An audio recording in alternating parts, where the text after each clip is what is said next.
சாய்பாபா சமையல். இன்னைக்கு நம்ம பார்க்க போகிறது சுலபமான முறையில் சுவையான ரவா கேசரி எப்படி பண்ணுறது நம்ம பார்க்கலாம். இது வரைக்கும் நம்ம சேனலை சப்ஸ்கிரைப் பண்ணாதவங்க சப்ஸ்கிரைப் பண்ணிக்கோங்க.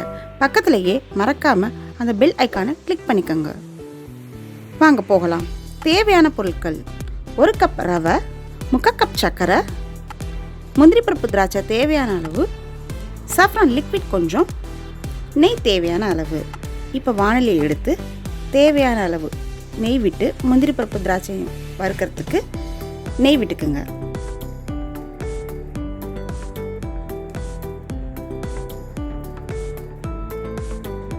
திராட்சையும் முந்திரியும் கொட்டி நல்லா செவக்க வறுக்கணும். அந்த திராட்சை உப்பி வரணும். நல்லா ஃப்ரை பண்ணணும்.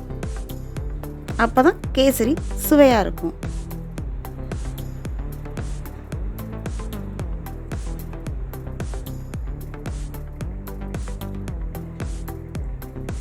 நல்லா வறுத்த பிறகு அதை ஒரு கப்பில் எடுத்து ஓரமாக வச்சிடலாம். மீதம் இருக்கிற நெய்யில் 1 கப் ரவையை கொட்டி நல்லா ஃப்ரை பண்ணுங்க. ரவை நல்லா செவக்க வறுக்கணும். நல்லா செவந்தாதான் நல்லாயிருக்கும். ஒரு தட்டில் எடுத்து வச்சுருங்க. இப்போ தண்ணி விடணும். 1 கப் ரவைக்கு 2.5 கப் தண்ணி விட்டுக்கலாம். விட்டு நல்லா கொதிக்கணும். கொதி வந்துருச்சு. இப்போ அந்த ரவையை கொட்டி கிண்டிக்கலாம். கட்டி விழாமல் நல்லா கிண்டணும்.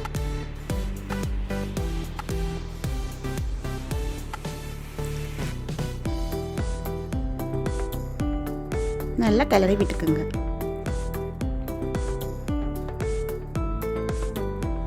கொஞ்சம் சாஃப்ரான் லிக்விடை விட்டுக்குங்க. கலர் இன்னும் கொஞ்சம் கூட வேணும்னா கூட விட்டுக்கலாம். அவங்களுக்கு தேவையான அளவு விட்டுக்கலாம். ஒருத்தவங்க பிரைட்டாக விரும்புவாங்க, ஒருத்தவங்க கொஞ்சம் கலர் கம்மியாக விரும்புவாங்க. அது அவங்கவுங்க இஷ்டம். நல்லா கட்டி விழாமல் கிண்டுங்க. இப்போ ஒரு சிட்டிகை உப்பு போட்டுக்குங்க. உப்பு போட்டு அந்த ரவையை நல்லா கிண்டணும். சர்க்கரைங்க. இப்போ சர்க்கரை கொட்டிக்குங்க.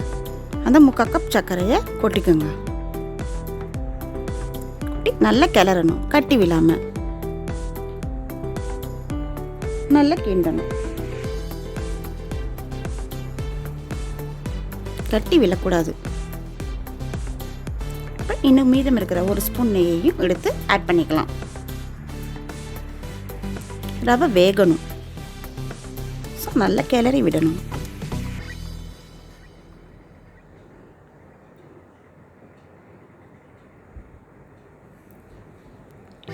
இப்போ ஒரு தட்டை போட்டு மூடி வச்சிருங்க. ஒரு 2 நிமிஷம் ஆகட்டும், வேகணும். இப்போ வெந்துடுச்சான்னு எடுத்து செக் பண்ணுங்க. வெந்துடுச்சு. நல்லா கிண்டணும்.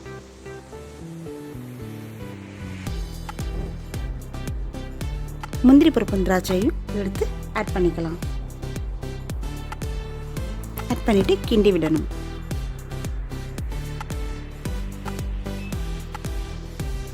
மீதம் இருக்கிற நெய்யை கடைசியாக விட்டுக்கலாம்.